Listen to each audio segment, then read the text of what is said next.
Welcome to our channel. If your Roku is displaying an overheating warning and shutting down, follow these troubleshooting steps to cool down your device. Step 1. Immediately turn off your Roku and unplug it from power when you see the overheating message. Step 2. Move your Roku to a more open area with better air circulation. Don't place it inside enclosed cabinets or on top of other electronic devices that generate heat. Step 3.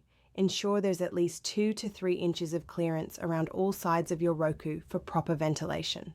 Step 4. Remove any objects that might be blocking the vents on your Roku device. Step 5. Let your Roku cool down for at least 10 to 15 minutes before attempting to use it again. Step 6. Check if your Roku is in direct sunlight or near heat sources like radiators, fireplaces, or heat vents. Relocate it if necessary. Step 7. Make sure you're using the correct power adapter that came with your Roku, as third-party adapters can cause overheating. Step 8. If overheating persists after these steps, your Roku may have a hardware problem and you should contact Roku support for warranty replacement options. Don't forget to like this video and subscribe to our channel.